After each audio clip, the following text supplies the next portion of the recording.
좀 불편하게 그냥 일반 택시보다는 모범 택시 정도는. 무슨 말을 하든 4달러만 하겠다. 초한지 보면 그런 게 나와요. 보면은 삼국지를 너무 좋아하셔. 초한지야 이거는. 사실은 지금은 그걸 맞출 수 있으면 용이죠. 그런데 자, 오늘의 감정 발언. 재보선 전에 내가 사라질 수도 있다. 지난 24일 한 일간지와의 인터뷰에서 이 말이 나왔습니다. 두 분 어떻게 보시는지 감정가 매겨 주십시오. 김성애 대변인 33,000원. 이준석 최고 4달러. 오늘 좀 되게 독특한 답변들이 나왔어요. 4달러 S본부 드라마에서 나왔잖아요. 그러니까 김두한이 미군이랑 협상하면서 무슨 말을 하든 4달러만 하겠다 이렇게 나오는 건데, 사실 김종인 비대위원장이 선택한 길은 결국엔 사퇴카드잖아요. 사퇴카드는 사실 사람이 꺼내줄 수 있는 제일 강력한 카드거든요. 예. 그러니까 저는 이번에 김종인 대표가 예전에 이제 박근혜 대통령이랑 비대위 할 때도 그랬고 문재인 대통령이랑 그때 비대위 할 때도 그랬고 항상 결정적인 순간에는 직을 걸고 이제 하는 것들이 있거든요. 네. 이번에도 직을 걸고 던지는 4달러 카드 나왔다. 4달러. 협상의 카드다. 계속 이 말만 할 겁니다. 4달러. 앞으로 계속 사퇴 카드를 꺼낼 것이다. 그렇죠. 네, 알겠습니다. 자, 33,000원 너무 궁금합니다. 김종인 대표 댁이 북한산 산자락에 있는데요. 거기까지 모범 택시로 여의도에서 모시면 33,000원. 집으로 가시는 가격입니까? 예, 집으로 모시겠다는 가격입니다. 어르신이니까 모범 택시로. 그럼요. 일반 택시보다는 모범 택시 정도는 해드려야 되냐 않나 싶고요. 네. 일단 김종인 비대위원장이 잘 안 되는 국민의힘에 가서 비대위원장을 맡은 것은 본인이 생각하는 정치를 마지막으로 실천해볼 꿈을 꾸고 지금 시작을 한 거거든요. 내가 전력을 쏟아 부었는데도 서울시장을 안철수가 한다. 김종인 비대위원장의 그리는 큰 그림에선 이건 없는 거죠. 그럼 난 진짜로 이제 안 하겠다.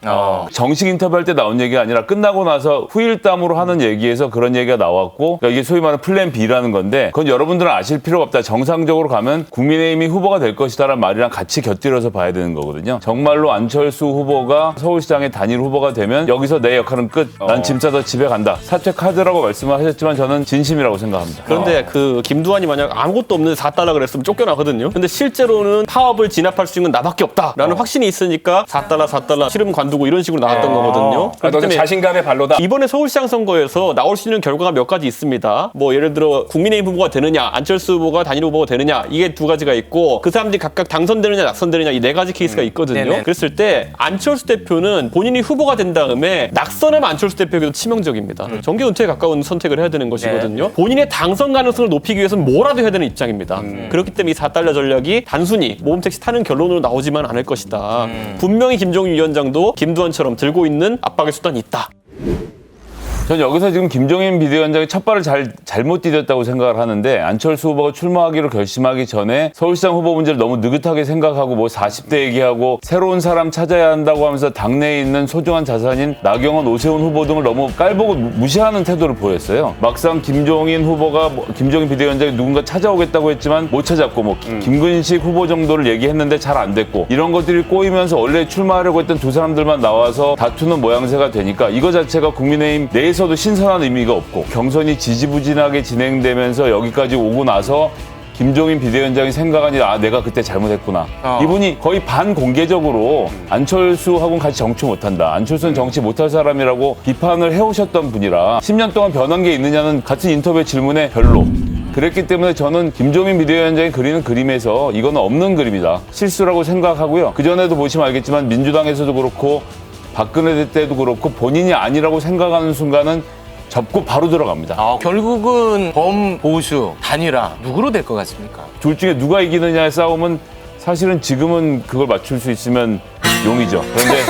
근데 제가 생각하기에 모른다는 말을 왜 이렇게 길게 해요? 그러네. 저 모릅니다. 근데 안철수 후보 본인으로 단일화 아니면 안 하려고 할 텐데 룰 싸움이 굉장히 지루하게 이상하게 벌어질 거라는 예상은 좀 충분히 해볼 수 있겠네요. 근데 일각에서는요, 이 말이 국민의힘 지지자들한테 만약에 안철수로 단일화가 되면 나도 여기서 손 뗀다 이런 엄포성 발언이 아닌가라는 얘기도 나오고 있는데 이 발언에 대해서는 어떻게 저는 아까 말했듯이 가장 이 판에서 절박한 사람은 안철수 대표입니다. 지면은 모범택시가 아니라 진짜 이건 끌려나가는 거고요. 이제 이기게 되면은 야권 정계 개편의 중심에 설 수 있습니다. 이 판돈의 차이가 결과의 차이가 워낙 큰 안철수 대표가 압박을 느낄 수밖에 없는 지점이고, 국민의힘은 이런 게 있습니다. 국민의힘이 예를 들어 안철수 대표가 이번 선거에서 아무리 주도권을 발휘한다 해도 당이 먹히지는 않습니다. 무슨 말이냐면 안철수 대표가 지금까지 정치 이력을 보면은 국민의당이라는 걸 예전에 창당했을 때 40석 정도의 정당을 만들었었거든요. 근데 그 30-40석 정도 되는 정당을 관리할 수 있는 능력을 보여주지 못했어요. 그렇기 때문에 국민의힘의 그런 어떤 당을 관리할 수 있는 사람들의 조력이 필요할 것이라는 생각을 하고 있는 것인데 너무 쉽게 보시는데요. 자, 예전에 장조개입니다. 갑자기 옛날로 가가지고 초한지 보면 그런 게 나와요. 딱 보면은 삼국지를 너무 좋아하셔. 초한지야 이거는. 근데 초한지. 한신과 유방이 나중에 천하통일하고 나가 앉아가지고 뭐 이렇게 멀리 가요. 최근에 본 정당들 안철수 의원이 있었던 정당은 전부 다 반씩 쪼개졌던 아니 전례들 계속 그러니까요. 제가 있는데. 말한 것처럼 그러니까 예. 국민의힘에 보면은 정치 이력이 길고 이런 분들 같은 경우에는 안철수 대표에 대한 자신감을 갖고 있는 분들이 있어요. 그렇기 때문에 안철수 대표가 그분들과 연합할 가능성은 좀 있다. 네. 그런데 그렇게 되면은 김종인 위원장 같은 노정객의 역할이 좀 축소되는 것이거든요. 그런 시나리오 정도가 이제 나올 수 있지 않을까 싶어요. 거기에 대해서는 알겠습니다. 김종인 비대위원장 경고를 들으시기를 정말 진심으로 바라겠습니다. 알겠습니다.